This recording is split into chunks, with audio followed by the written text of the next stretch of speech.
তো বন্ধুরা দেখো যে জিনিসটা তোমাদের আমি দেখাচ্ছি আজকে, তো এই জিনিসটা যদি আমরা এই সময়টা দাঁড়িয়ে গাছে দিতে পারি তাহলে কিন্তু গাছে নতুন নতুন শিকড়ের বৃদ্ধি হবে, গাছ বড় হবে প্রচুর পরিমাণে।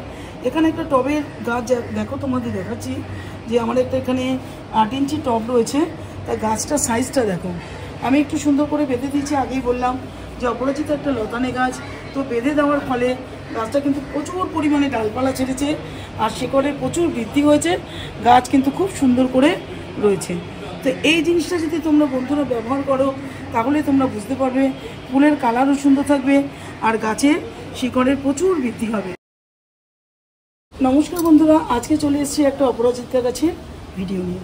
এটা অপরাজিতা বা নীলকণ্ঠ যাই বলি না কেন, কিন্তু এই সময়টা দাঁড়িয়ে আমরা কিছু কিছু কাজ যদি গাছের সাথে করতে পারি তাহলে গাছ থেকে কিন্তু প্রত্যেকটা ব্রাঞ্চে এইভাবে আমরা ফুল আনতে পারি। যখন অনবরত বৃষ্টি পড়বে বন্ধুরা, তখন যদি আমরা গাছটাকে একটু রোদ্দুরের মধ্যে মাঝে মাঝে গাছের টবটাকে দিই তাহলে কিন্তু খুব সুন্দর করে গাছটা বেঁচে যাবে। আর যে কাজটা দ্বিতীয় কাজটা করতে হবে, দেখো যে এই যে ডালগুলো যেগুলোর মধ্যে দেখছো কুড়ি নেই, সেই ডালগুলো কিন্তু আমাদের কেটে ফেলতে হবে। যদি এই ডালগুলোকে না কাটি তো নতুন নতুন ব্রাঞ্চ আসবে না আর ফুল কিন্তু ফুটবে না। দেখো এখান থেকে একটা নতুন ডাল বেরোচ্ছে আর এই ডালে কিন্তু আর ফুল হওয়ার কোনো চান্স নেই। তো কাজে কি করব, এরকম একটা ডালকে আমি রাখবো না। প্রত্যেকটা ডাল দেখো দেখে দেখে কাটতে হবে। যেরকম এই একটা ডাল, এখান থেকে এই ডালটাকে কেটে দেবো। তুমি যত দেখে দেখে এরকম বুঝতে পারবে যে এখানে কড়ি আসবে না, ফুল আসবে না, সেখানে কিন্তু তোমাকে দেখে দেখে যদি তুমি কাটতে থাকো তাহলে কিন্তু খুব ভালো করে গাছে আরো সুন্দর সুন্দর নতুন নতুন গ্রোথ হবে আর গাছ ভর্তি আমরা কুড়িও আনতে পারবো। আর যে প্রত্যেকটা নতুন যে ডালগুলো বেরোবে বন্ধুরা, দেখো একটা ডালে কিন্তু কতগুলো কুড়ি রয়েছে, কালকে এই কুড়িগুলো কিন্তু ফুটবে প্রচুর পরিমাণে। দেখো ফুল ফুটছে নতুন ব্রাঞ্চের থেকেই। পাতাগুলোকে যেগুলো অবাঞ্ছিত ডালপালাগুলো ছিল সেগুলো আমি ছেটে ফেলে দিলাম। দিলে কি হবে, একটা সুন্দর শেপে থাকবে। অপরাজিতা একটা লতানে গাছ আমরা জানি, তো সুন্দর একটা আমি এখানে কাঠি দিয়ে পাশের যে কঞ্চিগুলো আছে এটা দিয়ে আমি একটু শেপ দেওয়ার চেষ্টা করেছি গাছটাকে, খুব সুন্দর করে গাছটা বাইছে। এরপরে যে কাজটা করতে হবে বন্ধুরা, যে প্রত্যেক দিন আমাদের গাছে যে প্রত্যেকটা দিন দেখো এখানে কত ফুল, অজস্র ফুল বন্ধুরা ফুটে আছে। এই ফুল যদি পরের দিন শুকিয়ে যায় সেগুলো কিন্তু অবশ্যই এভাবে আমাদের তুলে ফেলে দিতে হবে। এগুলোকে না তুললে আর কিন্তু নতুন নতুন কুড়িগুলো আসবে না, এর থেকে কিন্তু বীজ বানানো শুরু হয়ে যাবে। আর এই বীজ একবার যদি বানানো শুরু হয়ে যায় তাহলে কিন্তু গাছের গ্রোথও কমে যাবে আর ফুল আসা একদম বন্ধ হয়ে যাবে।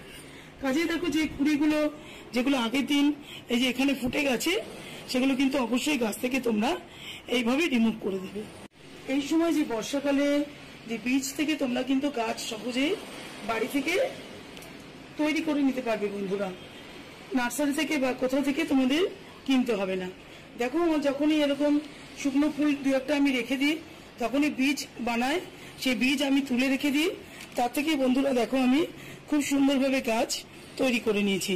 যে গাছটা বন্ধুরা তোমরা দেখতে পাচ্ছ এটাও কিন্তু আমার বীজেরই গাছ, নিজে হাতে তৈরি করা। দেখো কত বড় হয়েছে, কত সুন্দর করে ফুল ফুটছে। কাজে বর্ষাকালে কিন্তু গাছের গ্রোথ খুব সুন্দর হয়, আমরা সকলেই জানি। আর এই সময়টা যে কোনো বীজ থেকে তোমরা খুব সহজেই গাছ এভাবে তৈরি করে নিতে পারো। তো বন্ধুরা দেখো যে জিনিসটা তোমাদের আমি দেখাচ্ছি আজকে, তো এই জিনিসটা যদি আমরা এই সময়টা দাঁড়িয়ে গাছে দিতে পারি তাহলে কিন্তু গাছে নতুন নতুন শিকড়ের বৃদ্ধি হবে, গাছ বড় হবে প্রচুর পরিমাণে। এখানে একটা টবের গাছ দেখো তোমাদের দেখাচ্ছি যে আমার একটা এখানে 8 ইঞ্চি টব রয়েছে, তাই গাছটার সাইজটা দেখো। আমি একটু সুন্দর করে বেঁধে দিয়েছি, আগেই বললাম যে অপরাজিতা একটা লতানে গাছ, তো বেঁধে দেওয়ার ফলে গাছটা কিন্তু প্রচুর পরিমাণে ডালপালা ছেড়েছে আর শিকড়ের প্রচুর বৃদ্ধি হয়েছে, গাছ কিন্তু খুব সুন্দর করে রয়েছে। তো এই জিনিসটা যদি তোমরা বন্ধুরা ব্যবহার করো তাহলে তোমরা বুঝতে পারবে ফুলের কালারও সুন্দর থাকবে আর গাছের শিকড়ের প্রচুর বৃদ্ধি হবে। তো কাজেই দেখো বন্ধুরা এটা কি করে দেব আমরা, এটা কিন্তু জলের মধ্যে গুলে আমরা দিতে পারবো। এইভাবে দেখো আমি এটা দিয়ে দিলাম, তো এটা দেওয়াতেই দেখবে সঙ্গে সঙ্গে গলতে শুরু করবে। এইভাবে যখনই এটা গলে যাবে পুরো এটা, তো এটাকে ভালো করে নাড়িয়ে নিয়ে আমি গাছের মাটিতে ইউজ করে দেবো। খুবই কার্যকারী একটা জিনিস, প্রচুর পরিমাণে ফুলের বৃদ্ধি হবে, শাখা পোশাকার বৃদ্ধি হবে এই জিনিসটা তোমরা যদি ইউজ করতে পারো। তো আমি খুব ভালো করে এটাকে জলে দিয়ে দিয়েছি, দিয়ে খুব ভালো করে দেখো বন্ধুরা নেড়ে নেব। এই হিউমিক অ্যাসিড কিন্তু আমাদের মাসে একবার করে দিতেই হয়। গাছের বৃদ্ধির জন্য এটা আমাদের করতে হয়, শেকড়ের বৃদ্ধি হয় আর খুব ভালো থাকে গাছ, টবের মাটি। তো বন্ধুরা খুব ভালো করে আমি এটাকে গুলে নিয়েছি, গুলে কিন্তু এবারে গাছের চারদিকে আমি টবের মাটিতে দিয়ে দেবো। তো এটা খুব ভালো করে আমি দিয়ে দিচ্ছি বন্ধুরা। খুব ভালো করে দিলেই শিকড়ে নতুন নতুন গ্রোথ হবে, অনেক শিকড় হবে, গাছ কিন্তু খুব ভালো থাকবে। কাজে হিউমিক অ্যাসিড আমাদের মাসে কিন্তু একবার করে দিতেই হবে। তো বন্ধুরা বৃষ্টির সময়, এই সময় বর্ষাকালে বেশি কিছু করতে হয় না। এই কয়েকটা জিনিস যদি আমরা মাসে 20 দিন অন্তর কাজগুলো করতে পারি, তাহলে এই গাছে আমাদের এইভাবেই ফুল নিতে পারি। তো এই ছিল আজকে আমার অপরাজিতা ভিডিও। তোমাদের যদি ভিডিওটা ভালো লাগে তাহলে লাইক, শেয়ার, কমেন্ট করো, চ্যানেলটাকে অবশ্যই সাবস্ক্রাইব করো। আজকের মতো রাখবো বন্ধুরা, নমস্কার।